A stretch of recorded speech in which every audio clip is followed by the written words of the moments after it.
Buddy, just going to give it one more minute or so before we get started.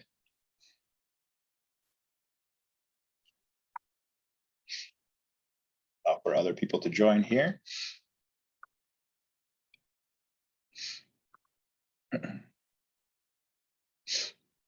All right. So today we're going to be going through Acumatica CRM optimization capabilities. I do want to do a quick check though. Logan, are you able to see my screen? Yes, I am. Yep, everything looks good. Perfect, great. All right. Today we're going to be going through our Acumatica CRM optimization capabilities. My name is John Rosine. I'm a business solutions consultant with SVA, and I'm joined by my colleagues Logan and Tanya.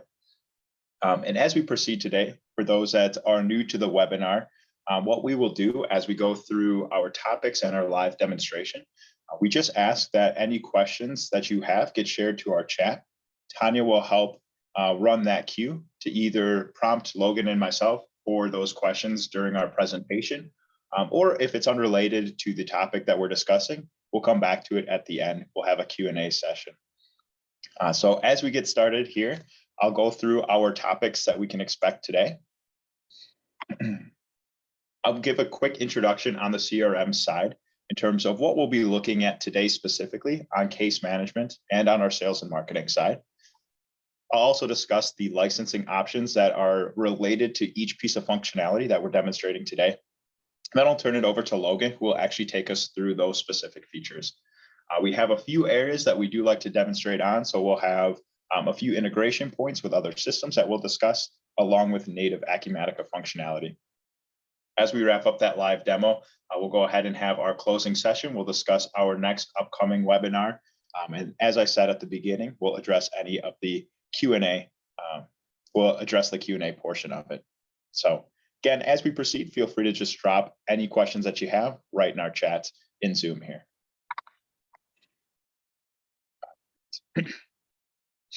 So as I continue here for our CRM introduction, there's three areas that we want to focus on today. So what you'll see here is at the start, our case management, understanding what is available to us within that case management module of Acumatica linked to our CRM license. What we'll see there is the ability to organize a support queue, understand priorities, assignments, and resolution times with our active customers in the system. Acumatica has everything tracked through contacts, business accounts, and related entities. So we really want to explore that functionality today, and how we can relate specific documents within Acumatica back to our cases or back to that activity for a centralized view into these areas with our customers. We'll also discuss on the marketing management side, so the sales and marketing piece of it. We'll discuss some optimization strategies there. So we'll focus less on the core workflow as we are in case management. We'll point out certain areas such as leads, opportunities, and quotes. But really our focus today is going to be around the mass communication and mass processing capabilities within that sales and marketing segment. And then lastly, I will take a look at, as I said, integrations into the CRM side specifically. We've had a few webinars discussing our Outlook and our Teams pieces, and we do want to bring those in live into our demonstration to show some of that functionality and what's available to you as you start to connect different systems into Acumatica.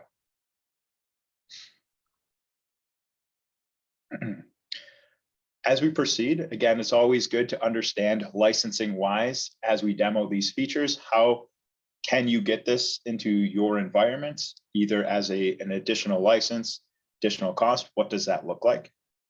So to break it down for us at the start here, for the CRM licensing option, you'll see sales and marketing listed at the top.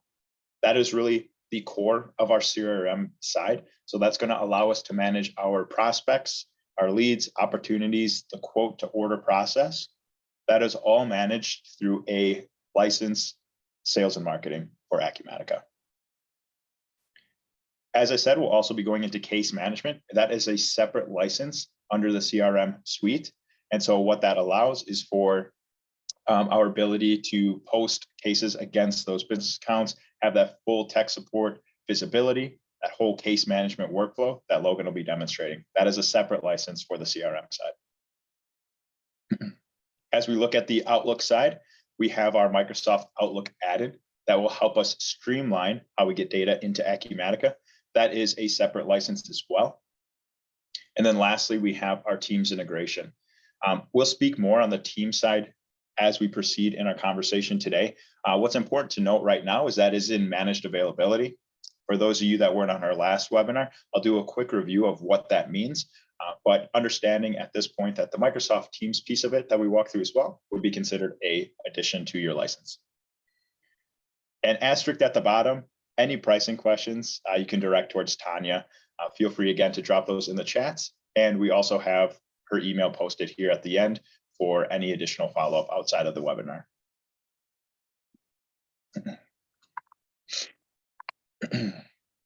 So as we get into the demonstration here, what we'll expect to see, starting off with the case management side, is that Outlook feed into Acumatica, how we can manage and apply updates to these cases and communicate back to our customers, again, keeping everything centralized. What we'll wrap up the conversation today with is a look at the dashboarding capabilities. And the whole purpose of the optimization approach is making sure our systems are connected, are communicating with each other, and we can provide that experience back to our customer and our team members so nothing is lost within the workflow exchange.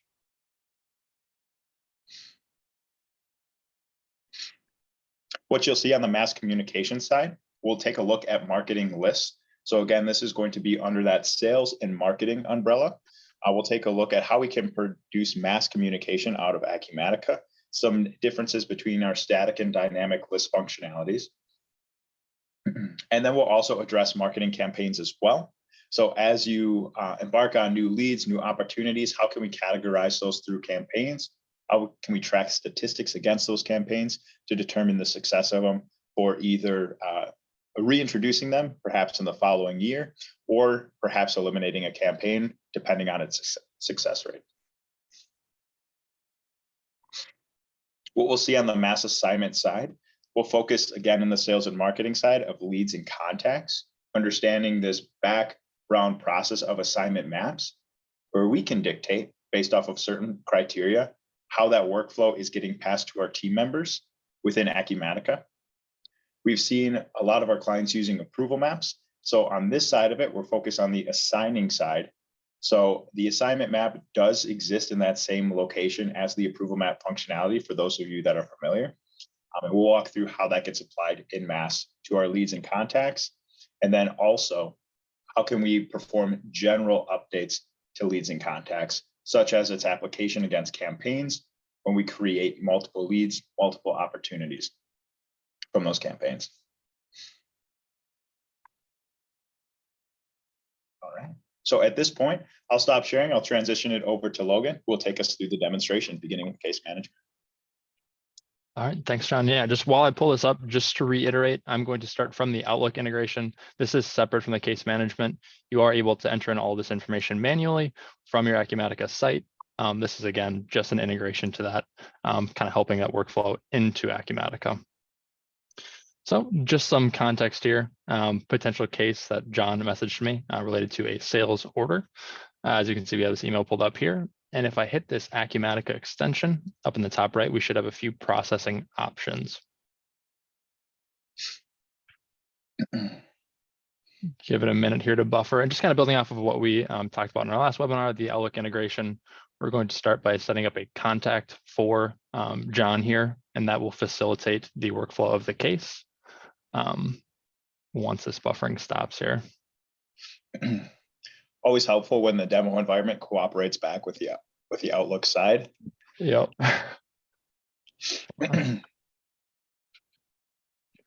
Let's try one more time here.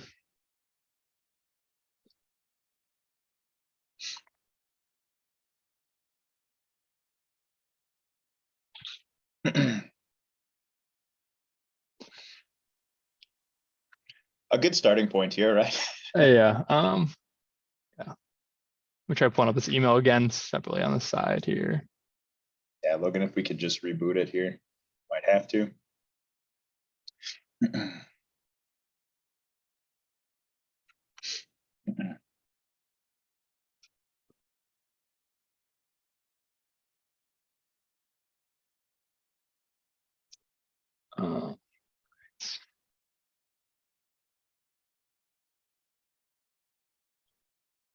Logan, if we don't get it to populate, yeah, maybe we can do the direct entry, come back to it and see if we can get the. Here we go. Okay.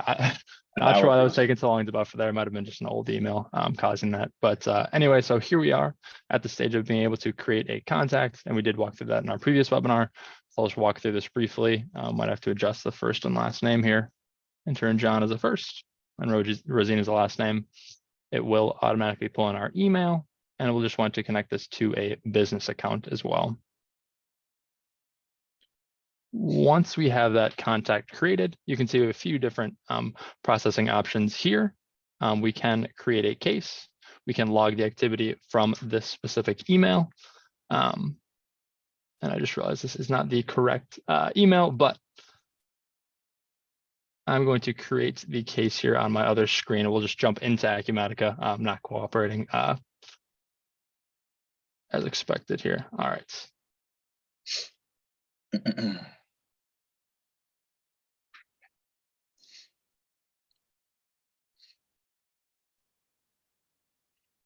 Okay, here we go. So I was able to create that case from our extension. I know that wasn't loading up necessarily how we would like, but if I jump into the cases screen within Acumatica, here we can see a few things that are going to be pulled in. So we have a default case class ID that was populated. We have the business account that I associated with that contact. We can see John Rosine was pulled in as a contact for this particular case. We also have the subject, which will just be the subject from our email line. And the first step here will be to open this case. Actually, it's going to pull in as new. We'll try to make sure that is open. We can assign a reason as well as an owner. In this case, we're going to wait a minute here to assign an owner, actually go through a work group, but we can assign that right away when opening the case. So one thing we might want to do right away when you're processing a case in Acumatica would be to add the details here. So keep it real brief related to a sales order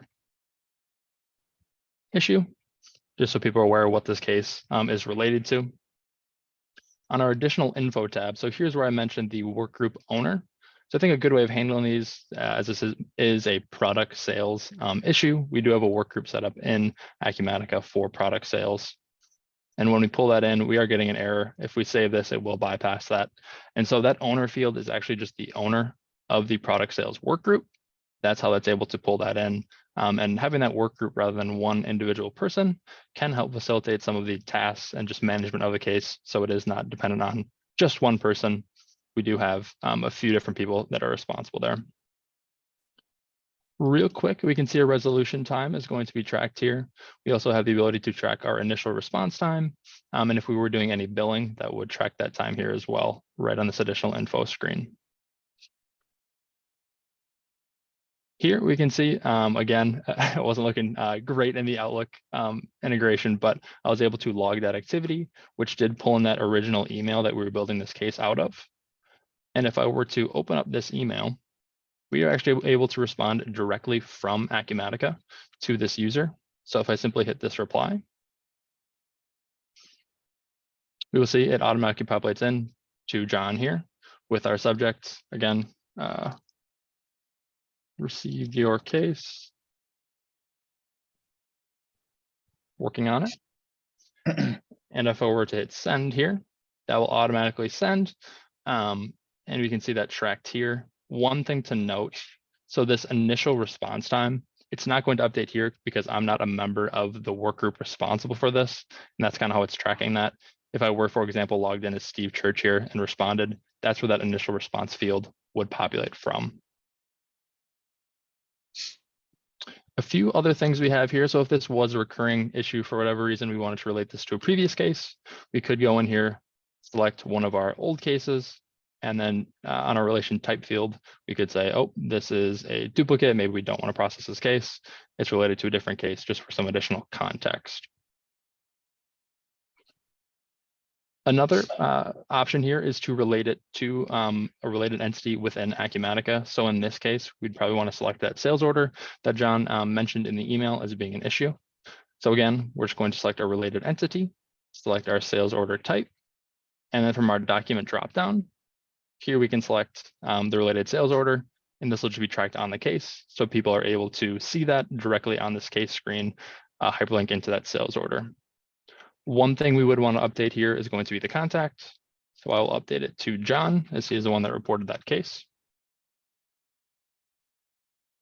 Can save that. And then one thing I do think I forgot to mention here is going to be, we have a few different options if we wanted different reason codes for pulling in cases. We have some defaults here. We could update that list, whatever be applicable to your business. We again have the severity and priority. And so what these two fields are going to do is the priority, if we update this, it will update our SLA field here. And actually, I think we have this configured to be our severity. So if we update that severity field, it will update our service level agreement, which is essentially just a suggested close date for this case. Again, it will be lower if we set it to low. It'll extend that time. You have medium, high, urgent. Again, we can customize those as well as that priority field. Hit save on that. And then one additional thing just to facilitate some of our class structuring is the contact class, which will pull in some default information. As I mentioned, the product support incident is what defaulted in. We could adjust these. And so as you can see on this case class screen, we have the ability to require a customer for a case, simply require a contact, which is what I did in this instance. We also have some more advanced processing options related to billing. If you're going to be billing customers by the case, tracking labor spent into it, overtime labor items. Again, we have a few additional processing items here. And that reaction time that I mentioned, that's updating that SLA field, is related to the severity that we have set here. Again, high going to be the 3-hour reaction time, the low 2 days, and that's what's going to update that suggested close state. One more item, again, consistent throughout Acumatica, is going to be this attributes tab, and you can update attributes that may be required, an optional field just for additional tracking of data on a case.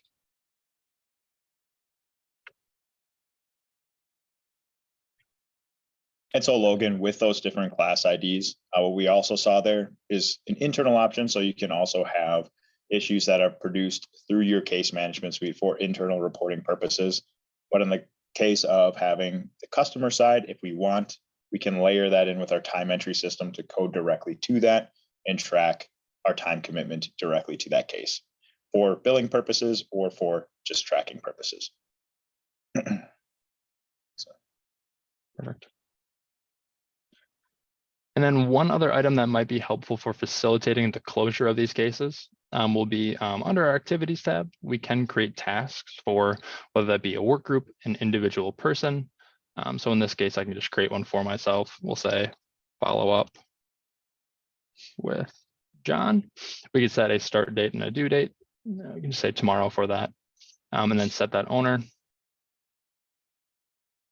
I don't think I'm actually an employee, so I'm not going to be able to select myself. But if I was set up as an employee, I could select my individual user. Again, we could just select that work group that we had set earlier, which will be the product sales work group. And so if we hit save there, a few things are going to default in. Again, that related entity, which is the sales order. And this will also be tracked at the case level for individuals to reference back to when they see this task populate in their time and expense module. And so I can briefly pull this up here. And so under our time and expense module and our tasks is where this would populate. We have a few default filters in here set in our Acumatica demo. You don't necessarily have all of these. Typically, it would just be your own tasks, your work group tasks, and all of your tasks. We also have a filter here set for all open tasks, and that's how I'm able to see this, even though I'm not a part of that work group or the individual owner of that specific task.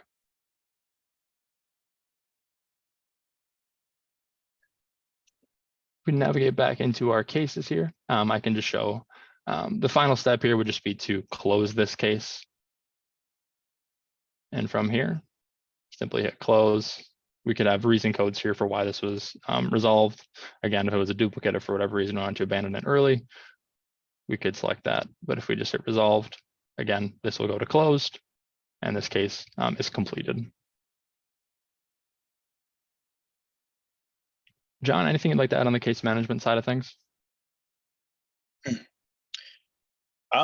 No, I don't think at this point, outside of just the class structure, being able to set up segmentation within your cases.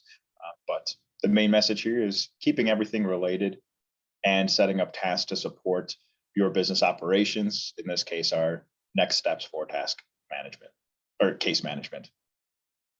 Okay. All right, then I think we can shift gears here a little bit and get into our mass communication items within Acumatica.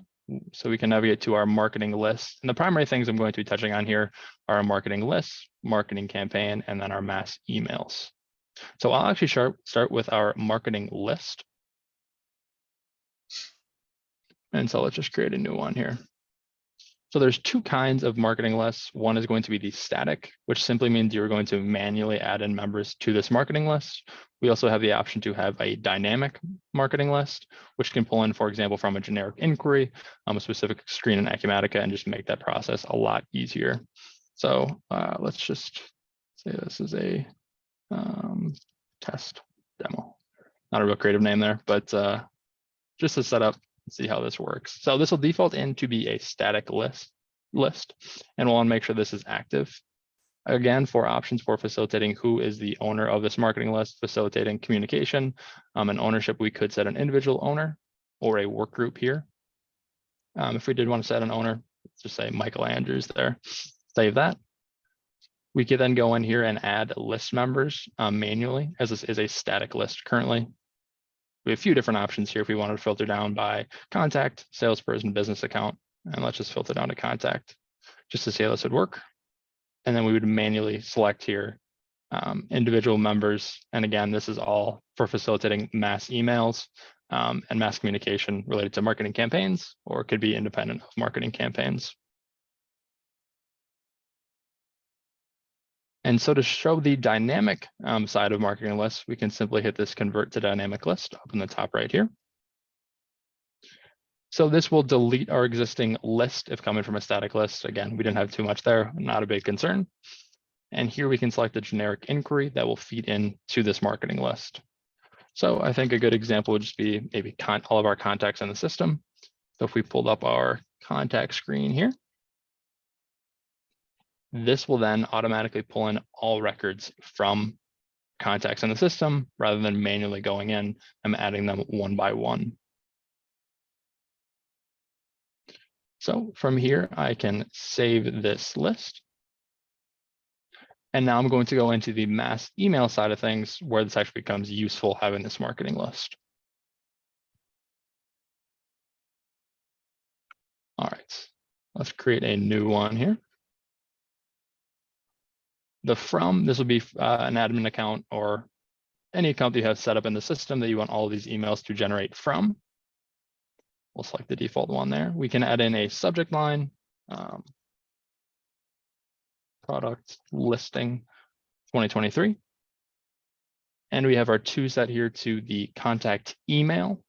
So one thing to note, if a record in the system does not have an email set up, this email will not go through. So that is just one thing to make sure these are going through. You want to make sure all of those records are updated with an email that these are able to be sent through. On our marketing list tab, so we're going to see a drop down of all of our marketing lists that we have created. And this will be the list that's sent the mass communication. It must be specified on this marketing list screen. So we'll select our test demo, can hit save on that. And if we just have a listing here, all new products for 2023. We are then able to preview this message to see what will be sent out to everyone. So if we just, it'll default in to just be to ourselves. And this will just give us a guideline for what this will look like on the customer's end. Here we can see we have that subject line here, the description. The to won't be accurate. Again, this is just a preview, but if we did have any file attachments or anything like that, it would show on the preview here. If this looks good, we can then navigate back in here. And if we simply hit this send, it'll give us this warning. Do you want to send a mass email now? Again, this is going to send to a whole lot of people. Just having that additional security, definitely beneficial. And this may take a second here, just as it is, again, sending to all of the contacts that we had on that generic inquiry. They're auto-populated in. This will send out that email. Okay. We can see this operation was completed successfully. If we navigate to the messages tab here, here is all of our emails that went through, just showing individual, the related document, the contact, and what business account they're related to. You can go back and make sure everyone that you want to send this out to is listed here. Again, I won't navigate too much of this, a lot here, but that is just available for verification.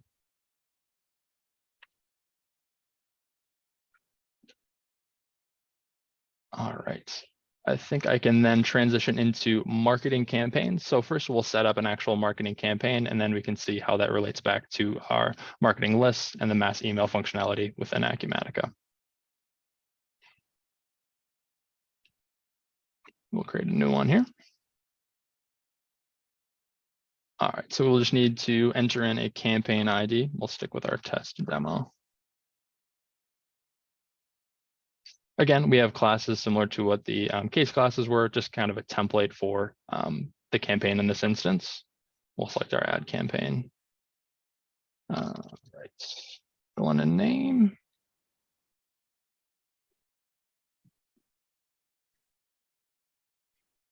Again, we can set an owner here. We want to manage this marketing campaign, who is responsible. We'll select the top listed here. We also have some stages here for simply in this planning process. Want to stick there if we are executing or this has been completed or canceled. We have that option up here in the stages. For a start date, we'll just put today. We'll set an end date for a month from today. Here's the work group. If we wanted to assign this to our sales group, for example, we do have that option, and that will update our owner field to the owner of that work group. We could set an expected number of responses to this campaign. We can just say 100 for this, as well as a planned budget and expected return. If this were related to a project, we could set a project ID here as well, add in any description for this campaign, and these campaign statistics will come into play here in a minute. So let's save that campaign. And again, we're going to see this marketing list tab. So this is new to 2022 R2. You are able to link that list to the campaign. So we'll go back and select our test demo and save. So if we did have campaign members existing, we could select if we were just updating the existing list, maintaining the current list. In this case, we don't have any, so it's not going to matter, but let's just hit update. And so now on our members tab, we're going to see all of our contacts that we had associated with that marketing list are now associated with this marketing campaign. All right, real quick, we'll show our mass email functionality for our campaigns. If we jump back into the mass email screen and simply create a new one. Again, we'll fill in our from. Products catalog. Then our two will again be the contact email here.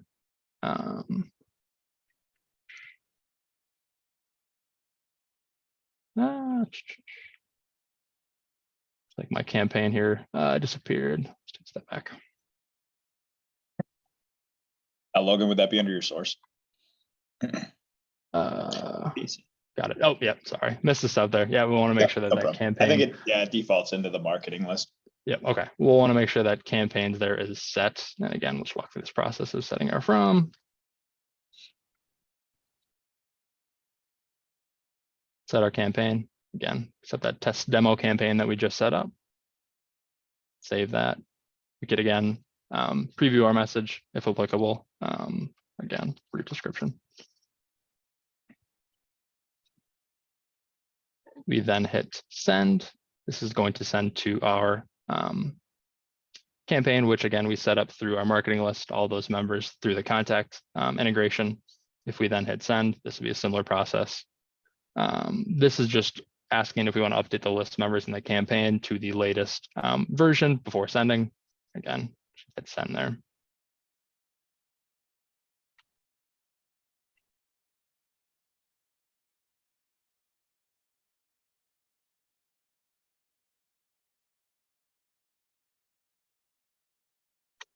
Here we go. We can then see that message pulled through related to this marketing campaign. That mass email was sent out. You can verify who it was sent to on this messages screen here.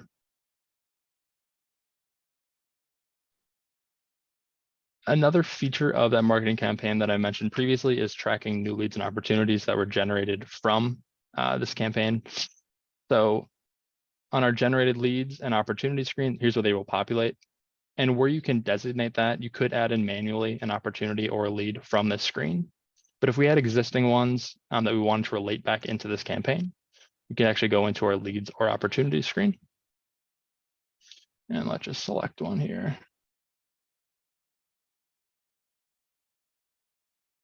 And so you can see we have this campaign field. We do have a different source campaign that was just defaulted into the system. But again, if we were to change this to our test demo and save.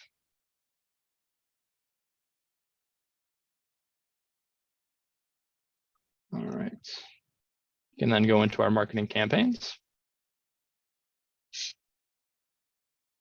Back into our test demo. And we'll see that we have one lead generated. And it was that Oma Riley that we just linked back there. And we have similar functionality available to us on the opportunity side of things. So if I pop open the opportunities tab,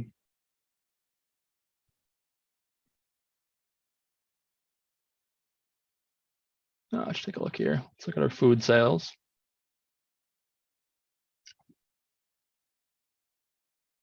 And this one has actually already been won. So let's go to one that has not been won yet, just to show how that revenue generated is going to populate on that screen. Here we go. Let's go into a prospect.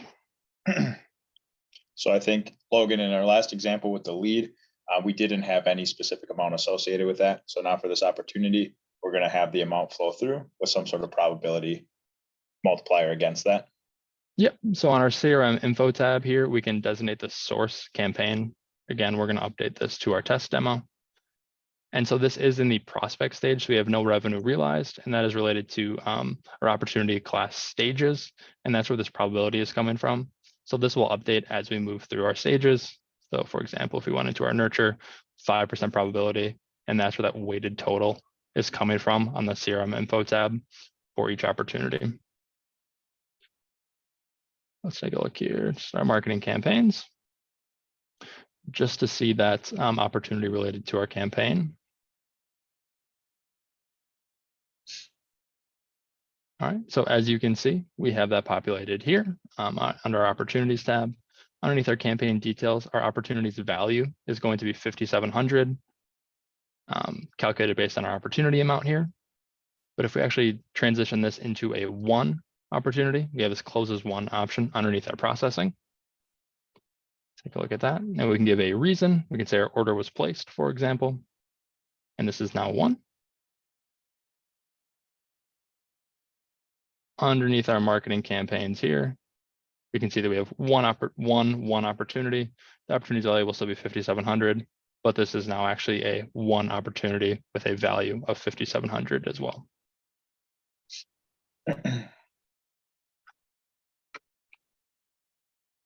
Excellent. So that'll just become, as you create your typical leads and your opportunities, linking them back to the source campaign, that'll automatically update those statistics for you as you just proceed through your typical sales and marketing process. Right? Yes. Yep. Awesome. All right, then I think we can transition into mass updating of leads and as well as the assigning of leads. And so this is available on contacts and opportunities as well as our leads. I'll just demonstrate it on our leads, similar process on all three though. So underneath our marketing processes, we have this assign leads screen.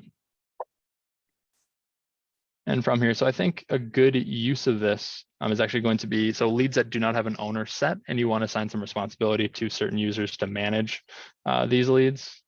And so if we go into our owner field, I think just setting this to is empty. You can update existing leads to new owners if for whatever reason that changed, you want to switch those.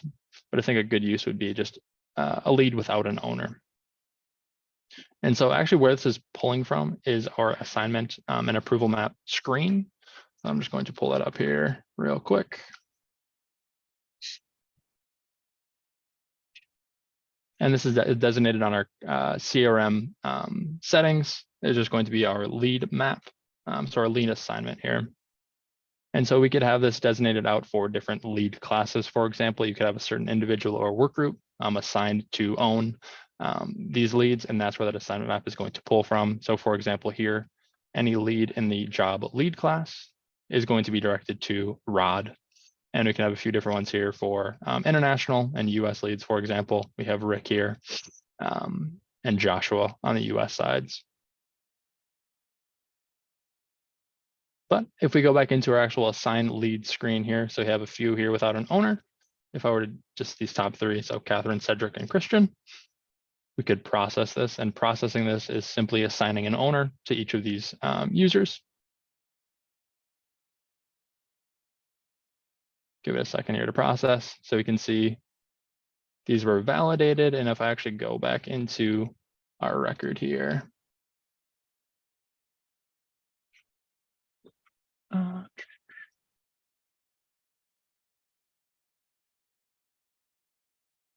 to find the name. Was it Carol, John? I can't remember what the was here. I think so. Okay. Yeah, or you actually, can just do it was another. Yep, it was definitely this Okay, Catherine Garrett here. So as you can all see, the it names actually are pretty similar yeah, in the demo environment too. we have a lot of names in here. So you can see it was actually validated for duplicate as well. That's how I was able to designate that. It's part of the process as well. But again, it pulled in John here based on the lead class that Catherine was in, just a mass processing capability on the lead side for assigning. And again, similar functionality available for contacts and opportunities if assigning that ownership. Excellent. And so I think the important piece here in terms of mass assigning these leads or opportunities or making mass updates to the leads and opportunities or your cases as well is that as you have changes in your assignment map, if that's the process that you're updating, is that assignment that Logan just walked through. In this case, we did see an owner hadn't been assigned, but let's say there's changes in the organization. You can rerun that assignment map with those updates as that exists as the foundation for that mapping process.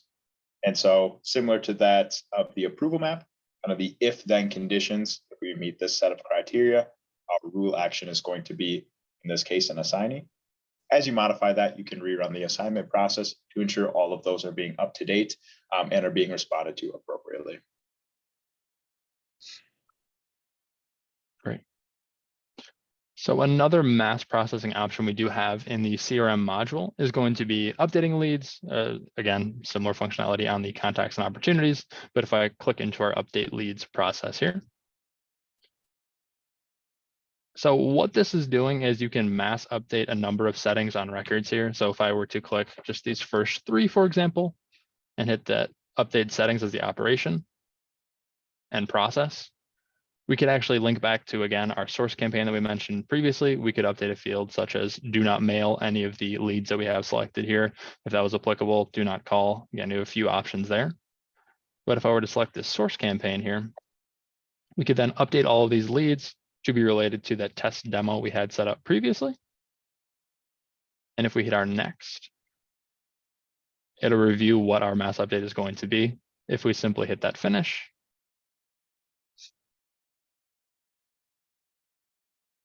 it will go ahead and update these contacts. If I were to just click enable here, we should see that source campaign is now to that test demo that we assigned to the 3 leads, just as another mass processing within CRM.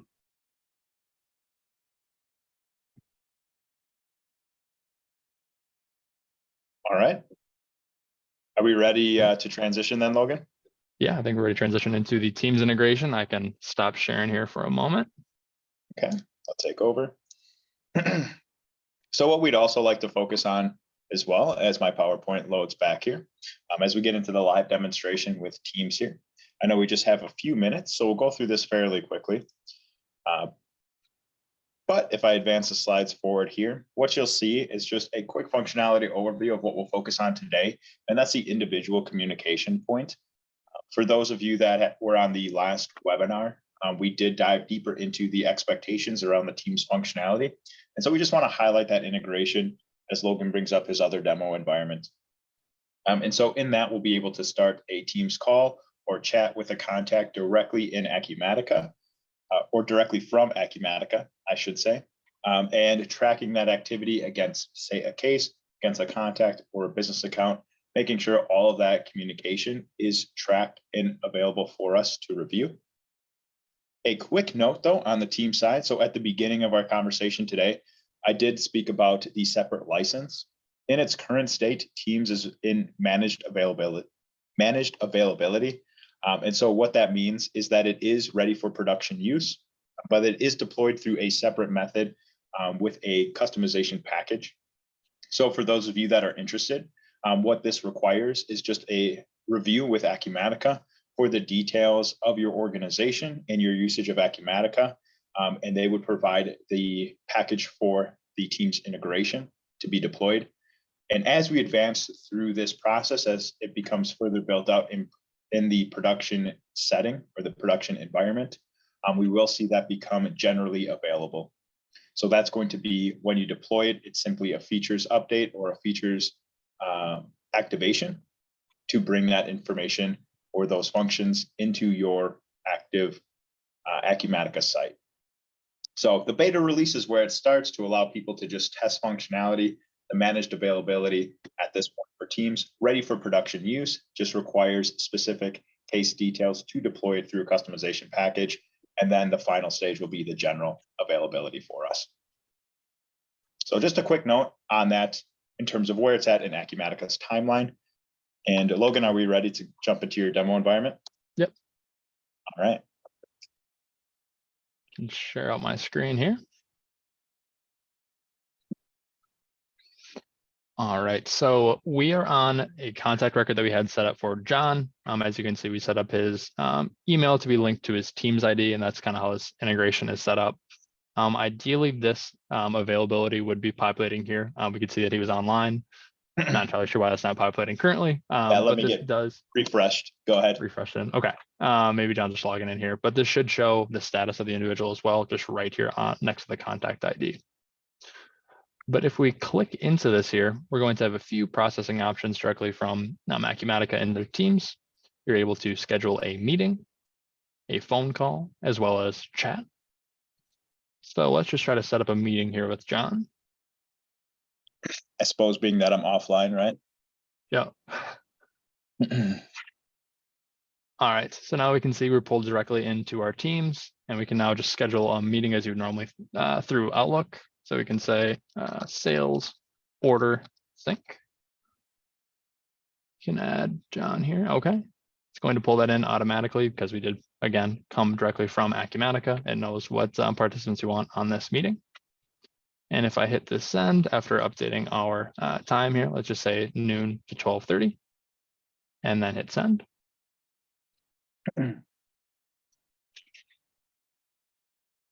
This should now populate on John's calendar as well. But again, you can see that it did populate on my calendar here through Teams. John, you seeing that on your end? Let's see. I do see this here. Let me go ahead and just let you know here, Logan. I can chat directly back to you based off of that calendar invitation. You can see again, it's directly for that meeting. So you can actually see that sales order sync meeting description here. And you can see that he sent that message back, confirming that he received the calendar invitation.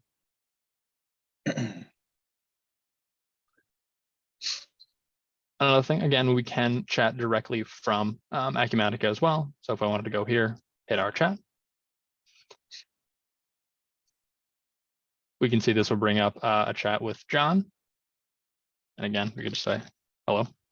And that'll go directly through from Acumatica into Teams. Doesn't necessarily have to be related to a meeting. You can see that this is being sent to, I believe, my alter ego here with an H in my name, John here. But yeah, easy to navigate from Acumatica directly into Teams. And so for those that actually use Microsoft Teams internally, this can be a nice addition with Acumatica to go ahead and have that, like I said, that license or that functionality included in your license to connect the two. Right. And I think, Logan, one last thing, just with the time, if we can go ahead and just show I think you have a case related to my contact in there real quick, just to show a sample of the team's activity log, Yep. as this would be a addition within the activity log for you is the actual teams side of it. And so you can see specific activity tracking under that type on the left-hand side. Logan, in your column side, we'll see the team's verbiage there for us. Got it. Yep. And so again, Acumatica trying to keep everything centralized. In this case, tracking it against a case specifically with me. And then I think where it all really comes together as we think about all these pieces funneling through Acumatica, whether it be from Outlook, direct inputs, the case management, the sales and marketing. We just wanted to highlight real quick the dashboarding capabilities. And so in the case of case management, if we looked at the support manager, some ideas, again, of how you can centralize all of this information into a quick, easy to digest format.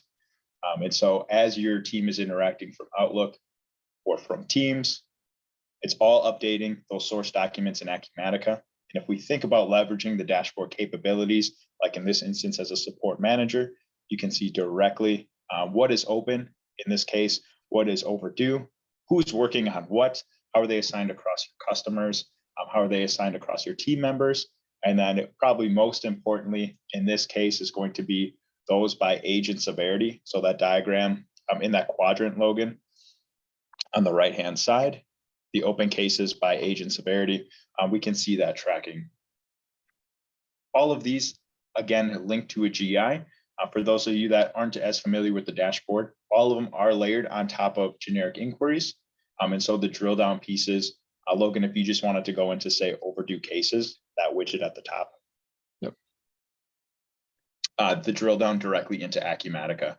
So always layering that visual on top, easy to digest, but all the detail exists behind it for when you need to drill into it. And then we do just have the individualized support dashboard for individual users, which here is titled Support Tech. But from here, you're able to see specifically cases assigned to you, overdue cases assigned to you, just at the individual level rather than the manager level. Logan, I see my sales order case there is your only case, so I expect a quick response on that. Yep, I'm on it. All right. So I'll take us through just our closing here, and we'll address any questions that have come about. So we've seen, let's get it loaded here. So we've seen the team side, again, in that managed availability. Please let us know if you would like to explore that further. And just as I advance us forward here, upcoming webinar we'll have in April of 2023 to review new features that are released in 23 R1. After today's session, you'll receive a link to this webinar and its recording, as well as a survey to let us know how we're doing or additional topics that you'd like us to cover. Contact-wise, you'll see our tech support link here, technical support at SVAconsulting.com. Licensing questions for Tanya Kreitzer, so you'll see her email listed. And then also to any additional information posted at consulting.sva.com, our website. What we also encourage is just exploration of the Acumatica community. So we have that linked here as well, community.acumatica.com, where you can check out the forums, posts by team members. You'll see postings there for the Outlook integration, the Teams integration, and all of those areas.